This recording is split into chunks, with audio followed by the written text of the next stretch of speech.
कच्चा चिट्ठा ब्रेकिंग में मालदीव से जुड़ी एक बड़ी खबर सामने आ रही है। खबर के मुताबिक मालदीव में टूरिस्ट की भारी कमी शुरू हो गई है, जिसकी आशंका भी जताई जा रही थी। भारत से टूरिस्ट मालदीव की बजाय अब लक्षद्वीप जाने लगे हैं।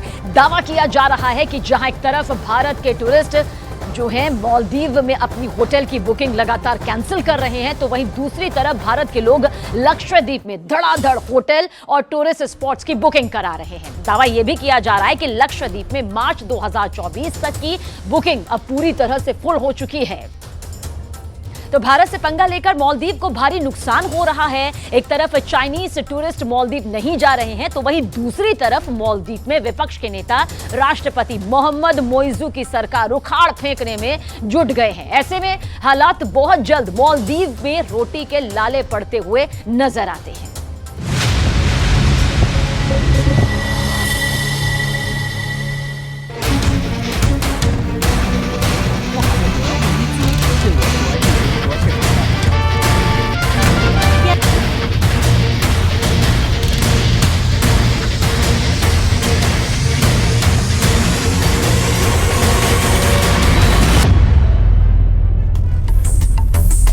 जब किसी देश की मौत आती है तो वो चीन की तरफ भागता है। मालदीव के राष्ट्रपति मोइज़ू की तुलना उस गीदड़ से की जा रही है, जिसके बारे में हिंदी में बड़ा मशहूर मुहावरा है कि जब गीदड़ की मौत आती है तो वो शहर की तरफ भागता है।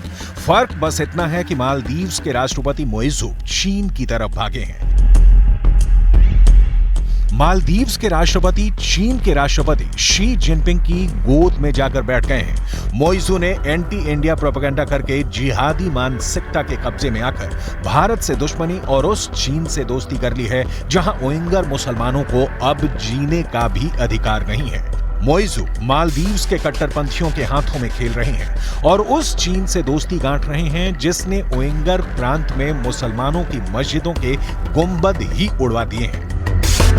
उइगर मुसलमानों को चीन यातना शिविरों में रखता है और उइगर महिलाओं पर भी जुल्म ज्यादतियां करता है। लेकिन अपनी सियासी रोटी सेंकने के लिए और चुनावी राजनीति के लिए अब मोइज़ू ने मालदीव को चीन के खूनी दड़बे में घुसेड़ दिया है।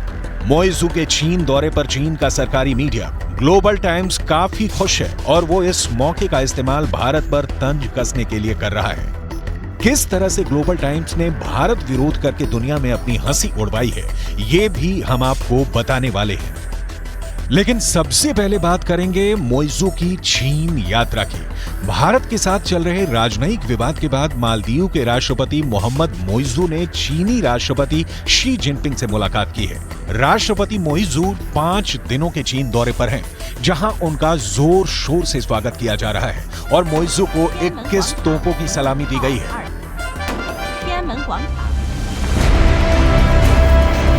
चीन समर्थक माने जाने वाले मोइज़ू का चीन दौरा ऐसे वक्त में हो रहा है जब भारत के साथ मालदीव का राजनयिक विवाद चल रहा है।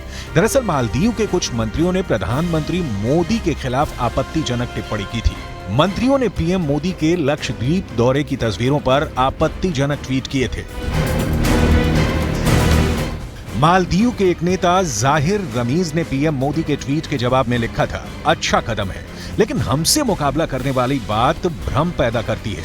भारत के लोग इतने साफ कैसे हो सकते हैं? उनके कमरों से बराबर बदबू आती है, जो इस राह में बड़ी रुकावट है। मालदीव के नेताओं की इस तरह की टिप्पणी से भारी विवाद पैदा हुआ, जिसके बाद मालदीव सरकार ने खुद को नेताओं के बयान से अलग कर लिया और कहा कि ये उनके निजी विचार हैं। भारत में चल रहे बॉयकॉट मालदीव के ट्रेंड के बीच मोइज़ू ने चीन से अपील की है कि वो अधिक से अधिक चीनी पर्यटकों को मालदीव भेजें। यानी अगर देखा जाए तो भारत से मालदीव को ऐसा झटका लगा है कि वो अब चीन के सामने गिड़गिड़ा रहा है और मदद की भीख मांग रहा है। मंगलवार को फुजियान प्रांत में मालदीव बिजनेस फोरम को संबोधित करते हुए मोइज़ू ने कहा, कोविड से पहले हमारे देश में सबसे अधिक पर्यटक चीन से आते थे।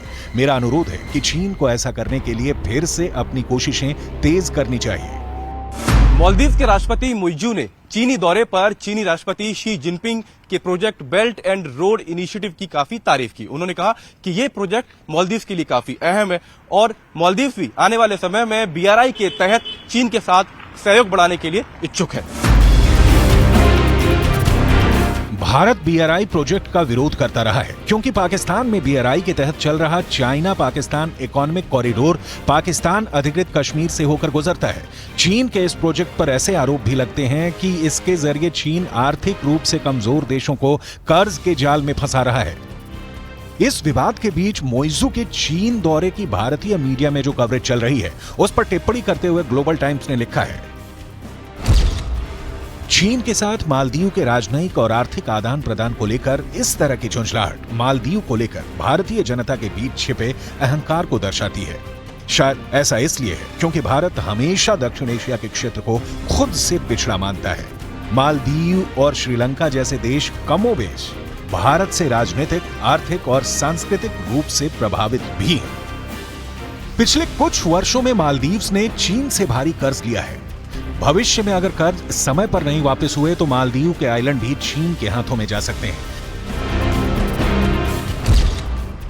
आंकड़ों के मुताबिक फिलहाल मालदीव की GDP करीब 6.5 बिलियन अमेरिकी डॉलर की है, जबकि मालदीव के बजट का 10% हिस्सा चीन का कर्ज चुकाने में चला जाता है।